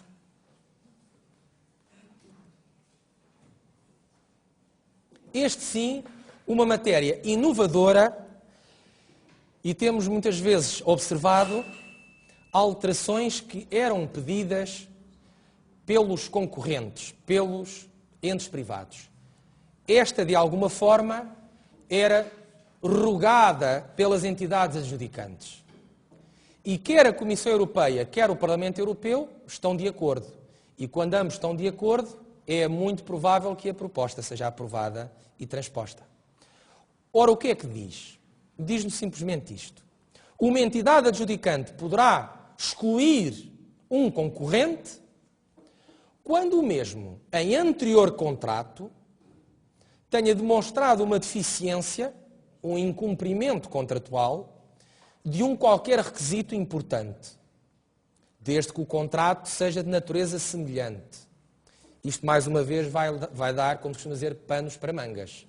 Do que é um contrato de natureza semelhante, quem lida nestas matérias sabe as várias interpretações que são feitas por causa daquele critério do ajuste direto sobre os convites nos últimos 3 anos, e sabem que aí também há essa polémica do que é um contrato de natureza semelhante. Bom, mas aqui para a entidade adjudicante já interessa o raciocínio contrário, que é abranger o maior número de contratos de natureza semelhante. Mas enfim, é de facto uma matéria inovadora. Reparem o que é.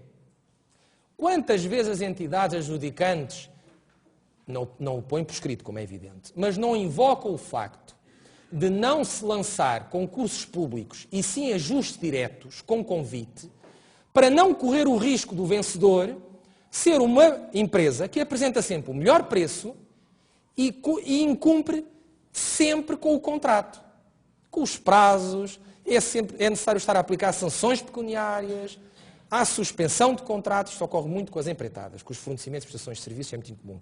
Mas nas empreitadas isto é muito comum. E então, para não correr o risco de vencer aquela empresa que incumpre sempre com o contrato, lança-se o ajuste direto. E faz-se o convite a empresas que se sabe que são cumpridoras. Esse fundamento, que não de direito, mas que de facto, vai-se esvaziar agora. Porque agora a entidade adjudicante, para mim, será um caso provável, será a aplicação de sanções pecuniárias por incumprimento contratual, por exemplo, a violação do incumprimento de ordens ou instruções por parte do contraente público, poderá dar lugar a que haja uma contaminação de um contrato para um procedimento. É claro que, só um pequeno parênteses, isto também dará pano para mangas em sede contencioso administrativo, porque nós sabemos que são ações muito distintas, não é? As ações de contratos é uma coisa, a execução do contrato é outra, e o contencioso pré-contratual é outro. A concatenação disto tudo, mas há aqui uma cláusula salvaguarda, feliz ou infelizmente. Atualmente, como nós sabemos, o incumprimento contratual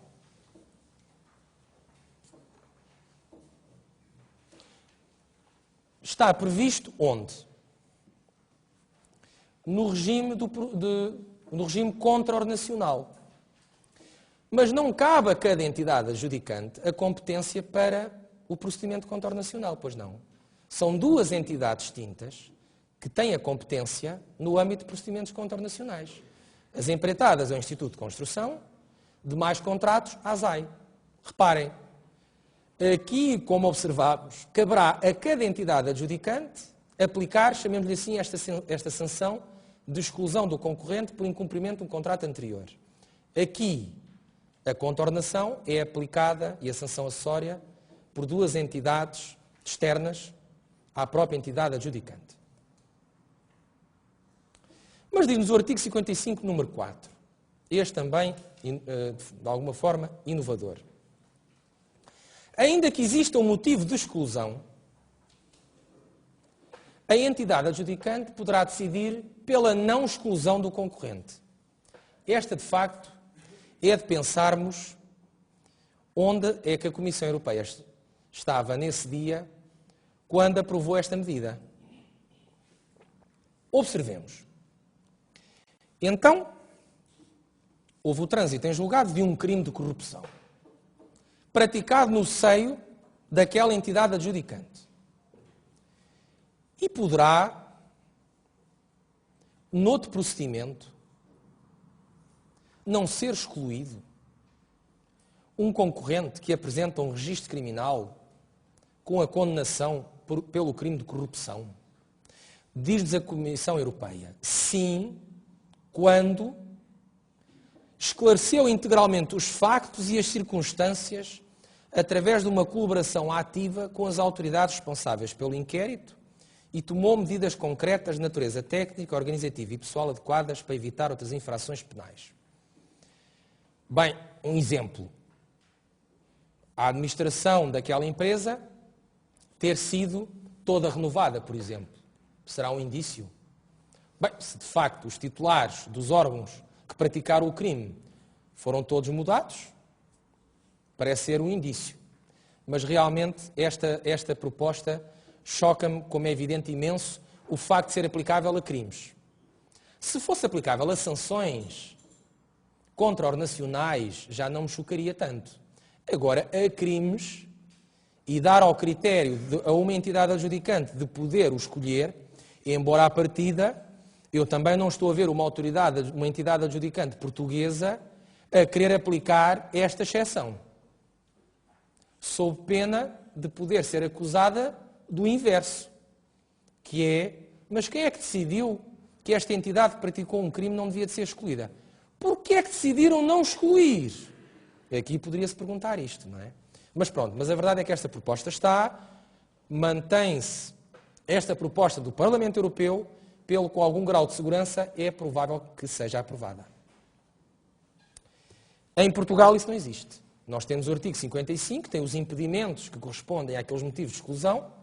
É uma norma imperativa, não cabe a cada entidade adjudicante escolher ou não. Tem de excluir mesmo quando existir a prática de um crime ou dívidas à Fazenda Pública e à Segurança Social. Serviços jurídicos. Eu prometi-vos que iríamos os abordar. Como sabem, não é muito pouco polémico, é na verdade muito, a escolha dos prestadores de serviços jurídicos. Em certa medida poderíamos alargá-lo para serviços de consultadoria. Bem, há um entendimento de alguma doutrina de que é muito difícil de lançar um procedimento aberto, como é um concurso público ou limitado, para escolher um prestador de serviços jurídicos. Porque é complicado definir nas próprias peças o critério de escolha. Como se escolhe um bom advogado, por exemplo? É pela experiência profissional? É por apresentar um preço reduzido? Um bom advogado, provavelmente, vai apresentar sempre um preço superior a um mau advogado. Em tese. Em tese, uma sociedade de advogados irá apresentar sempre um preço superior a um advogado agindo em nome individual. Em tese. Então, diz-nos a diretiva o seguinte. No seu considerando 10. Após a análise da transposição feita pelos Estados-membros, chegámos à conclusão de que não faz sentido excluir do seu âmbito os serviços jurídicos. Até porque grande parte deles tem interesse transfronteiriço. Ou seja, em regra, os contratos, pela sua natureza e pelo seu valor, poderão ter interesse em outro Estado-membro. Então, o considerando refere-nos isso. Desde logo que se verificou que é um bom caso de contrato com interesse em todo o território da União Europeia e, portanto, não deverá ser excluído do seu regime. O Parlamento Europeu, eu imagino, aqueles cabelos devem ter ficado todos em pé, especialmente alguns deputados europeus. Então, os serviços jurídicos ficarem submetidos a 100% ao disposto na diretiva. Concursos públicos para a escolha de prestadores de serviços jurídicos. O horror, como se dizia no Apocalipse Now, citando Joseph Conrad. E então simplesmente eliminou. É que aqui nem há uma proposta de alteração. O Parlamento Europeu elimina o considerando. Bem, e não satisfeito com isso, o artigo 10º apresenta os casos de exclusão da diretiva. Bem, a verdade é que não seria necessário incluir aqui os serviços jurídicos. Mas há cautela, temendo o que possa advir da Comissão Europeia, e incluem todos estes serviços jurídicos, excluindo-os do âmbito de aplicação. E reparem, representação legal, serviços jurídicos fornecidos por procuradores, tutores, serviços jurídicos no Estado-membro, abrange tudo, e os serviços de notários. Mas não estão satisfeitos ainda. E então, O anexo 16, que também, neste caso, fazendo um pequeno parênteses, como sabem, há serviços protegidos no âmbito da Diretiva 2004/18. É o chamado anexo 2B, em que se manda aplicar em determinadas matérias dois artigos da Diretiva, em que basicamente se diz para a escolha dos prestadores destas prestações contratuais dever-se-á cumprir com os princípios dos tratados e de vez em quando dever-se-á publicar o anúncio de adjudicação. Basicamente é o que diz. Cumprir com os tratados já não é preciso a diretiva dizer, não é? Pronto. Mas isto era mesmo só para a diretiva dizer qualquer coisinha. E isto, de facto, era aplicável aos serviços jurídicos. Então vem o Parlamento Europeu, mesmo aí, à cautela, em tudo o que não estiver regulado no artigo 10, ou 10º, abrange os restantes serviços jurídicos. Portanto, retira, na prática, do âmbito dos procedimentos de adjudicação da diretiva, todos os serviços jurídicos, exceto a aplicação, mais uma vez, dos princípios dos tratados da União Europeia. Princípios eles que são aplicáveis a qualquer atividade da vida. Mas pronto. Então o nosso legislador nacional. O nosso legislador nacional não fala expressamente em serviços jurídicos. Verdade seja dita. Normalmente o nosso legislador, quando não fala de algo, e parece, pelo que está a acontecer no futuro aí de umas eleições, quando não fala de algo não é por acaso. Não é por acaso. Quando quer falar, fala. Portanto, desenvolve. Ora, aqui não aborda em local alguns serviços jurídicos. Bem, mas como sabem, há uma parte da doutrina e da jurisprudência que entende que os mesmos se incluem no 27.1b quando se fala de serviços intelectuais. Nisso, no nosso campo, até nos enche o ego, sabendo que nós desenvolvemos serviços de natureza intelectual. É bom. Aqui também caberá a criação de uma obra de arte, por exemplo. Será semelhante? Nós gostaríamos de achar que sim, que o nosso trabalho é, na verdade, uma obra de arte. Diz-nos o Tribunal de Contas. Muito bem. Em tese, os serviços jurídicos poderão se enquadrar no artigo 27, que permite a escolha do ajuste direto, independentemente do valor, incluindo acima dos limiares comunitários. Bem, mas diz-nos o Tribunal de Contas. Este acórdão é uniformizador de jurisprudência e foi publicado no Diário da República e peço, eu esqueci-me, estão aí 2 S, mas o que quer dizer é segunda série. Portanto, aqui onde está... não, por acaso aqui até está bem. Não, está bem. A minha minuta é que eu depois emendei, não estava correto. Ele foi publicado no Diário da República, segunda série, e o que é que nos veio dizer? Veio-nos dizer que, só caso a caso, e não como fundamento geral, é que se poderá aferir realmente se a escolha do prestador de serviços jurídicos cai no âmbito da norma do 27, número 1b. E não como as entidades adjudicantes fazem, até agora, em que o aplicam a todos os casos. No fundo, o que o Tribunal de Contas veio dizer. Esta doutrina do Tribunal de Contas permanecerá se a posição do Parlamento Europeu vencer. Se a posição da Comissão Europeia vencer, já não será necessário, porque o mesmo ficará sujeito integralmente a todos os procedimentos de adjudicação do Código. Qual é a minha opinião? A minha opinião é um pouco menos favorável do que a do Tribunal de Contas. Mesmo enquadrar os serviços jurídicos ou outro tipo de consultadoria, neste artigo 27, é forçarem muito a norma. O próprio acordo do Tribunal de Contas menciona, e bem, então, mas quando a administração pública pretende contratar, não um prestador, mas um trabalhador, para exercer as mesmas funções, advogado ou jurista, tem que lançar um procedimento de concurso público, com anúncio e tudo. Então, e nesse caso, como é que é escolhido o trabalhador, seja jurista, seja advogado? A administração tem de definir regras para poder avaliar. Ora, neste caso, só fará sentido apelarmos ao ajuste direto no âmbito do 27, número 1b, se não for possível de toda a entidade adjudicante aplicar um critério de adjudicação. E só não é possível aplicar um critério se não conseguir definir as regras. Portanto, eu compreendo que o Tribunal de Contas, desbravando um pouco o caminho, já avançou e muito neste âmbito, deixando claramente um alerta às entidades adjudicantes, evidentemente, os contratos que estejam sujeitos ao seu visto tomem algum cuidado, não é assim? Os de valor inferior, enfim. Mas pronto, isto só para vos dizer que, como veem, o sentido que vai, e a Comissão Europeia não desconheceu estes problemas que existem, não é só em Portugal. Em todos os Estados-membros, os serviços jurídicos são escolhidos da mesma forma. Também não sejamos aqui inocentes.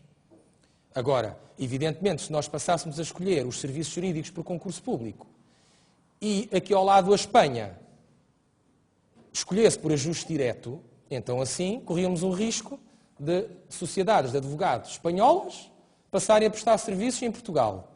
E os bons advogados portugueses não podiam prestar serviços em Espanha. Portanto, só com uma norma uniforme para toda a União Europeia é que também podemos passar a ter também esta visão tão ampla da concorrência. Evidentemente, temos também que proteger os nossos interesses. Alguma questão que me queiram colocar? Algum tema que gostassem de ver mais desenvolvido? Eu sei que já atingimos as 20 horas. Como veem, eu abordei apenas uma pequeníssima parte. E não abordei, porque era impossível aqui, a parte também muito inovadora, mas queria-vos referir isso, que são as normas sobre execução de contratos que pela primeira vez as propostas também possuem. Que não são assim tão diversas daquelas que possuímos já no nosso Código relativamente a modificações contratuais. No fundo, a Comissão Europeia limitou-se a transpor para a sua proposta doutrina já constante de acórdãos do Tribunal de Justiça da União Europeia em que abordou esta matéria. Não tendo outra... Diga. Com certeza.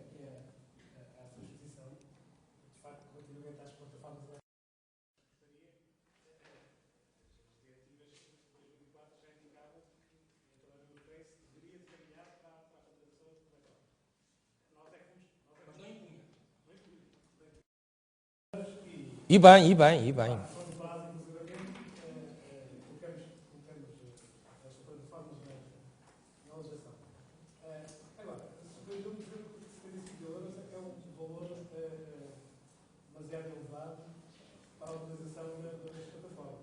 Não, é um valor elevado para excluí-lo da obrigatoriedade de utilização da plataforma. No nosso enquadramento em Portugal, de facto, nós não temos muita dificuldade não é só nas entidades adjudicantes, porque as entidades adjudicantes não dão plataforma e depois têm plataforma para as empresas que são públicas e têm que comprar os seus temporais e os certificados digitais para as plataformas e 75 euros não é um valor elevado se tivermos em conta de facto a regra dos serviços dos clientes. E pouco tempo não temos empresas a consultar para o mesmo tipo de contrato. Sim, mas repare, aí está, aqui há sempre duas visões distintas, não é? Há sempre aquela visão do custo económico para a entidade adjudicante e para o ente privado e a defesa da concorrência. E, por exemplo, em Espanha não é 75, é 60 mil, por exemplo. Poderemos dizer, em regra, quem lançará procedimentos de valor mais elevado? Será em Espanha ou será em Portugal? Em princípio será em Espanha, não é? Pronto. Agora, o que eu quis dizer com isso é, talvez, em alguns casos, faça sentido que o ajuste direto fique excluído da obrigatoriedade de utilização de uma plataforma eletrónica. Provavelmente, um valor inferior a 75 mil euros é que parece-me elevado. Agora, diz-me muito bem, isso traz um custo, mas isso o legislador também poderia alterar a legislação quanto a isso. Eu também me choca, de facto, que esse custo seja transferido para o ente privado. Aliás, a própria diretiva prevê, na sua parte final, um maior apoio por parte dos órgãos nacionais, quer aos entes privados, através da criação de um organismo público e depois da própria entidade adjudicante aos entes privados. Porque muitas vezes os entes privados têm grandes dificuldades de utilização da própria plataforma. Para além do custo económico, há de facto um grande desconhecimento. O cidadão médio normal não está habituado a utilizar uma plataforma eletrónica de contratação pública. É de facto É algo novo. Pronto. Aliás, nós temos ainda imensos cidadãos que preferem não apresentar a sua declaração de IRS no Portal das Finanças, que é uma plataforma eletrónica, por isso mesmo. Porque não querem ter essa necessidade de aprender. Pronto, querem o formato de papel, estão habituados a isso. Mas a diretiva prevê isso. Prevê que os Estados vão ter que dar um maior apoio aos entes privados. E, inclusive, esclarecendo dúvidas, que atualmente é um dos motivos de grande polémica.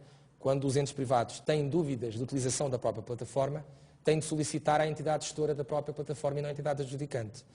A Comissão Europeia propõe que isso não seja assim. Que isso seja uma obrigação da própria entidade adjudicante. Portanto, aqui esta noção que a Comissão Europeia tem é, ok, podemos até impor mais requisitos, mas isso tem de existir uma contrapartida que é um maior apoio aos entes privados. Se isso for feito assim, eu acho que é possível, de facto, passarmos a exigir que os ajustes diretos, claro, com convite a mais do que uma entidade, e isto há um exemplo, faz algum sentido um convite a uma entidade que tenha-se que exigir um procedimento numa plataforma eletrónica?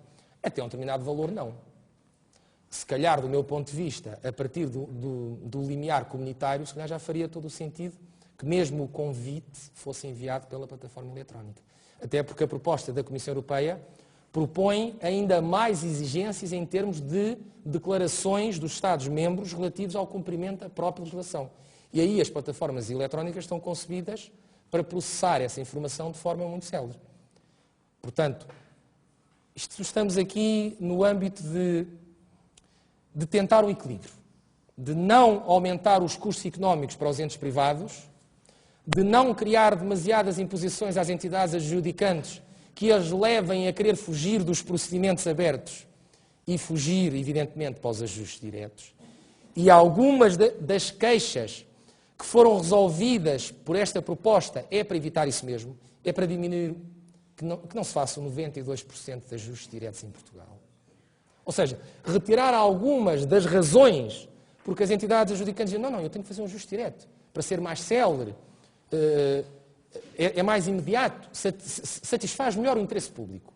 E estas propostas vêm nesse sentido, de retirar um pouco essa fundamentação para se utilizar tantas vezes o ajuste direto. Porque agora é assim, vai-se utilizar o futuro ajuste direto para o quê? É mais célere. Porquê? Se utilizar uma plataforma eletrónica, será muito célere. Envio do convite, resposta, análise, adjudicação. É uma questão de documentação. Mas vai-se poder utilizar a documentação de procedimentos anteriores. Portanto, o custo económico entre o ajuste direto e o concurso público, qual é que será a grande diferença? Os documentos serão os mesmos.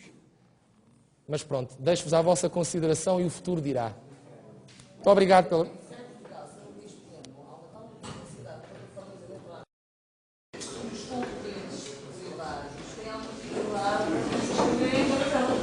Sim, a inscrição varia de plataforma para plataforma.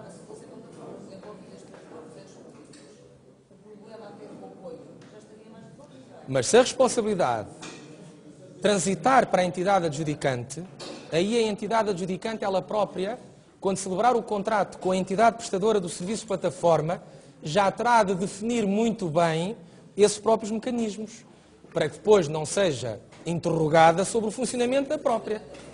Aí está. Veremos o futuro.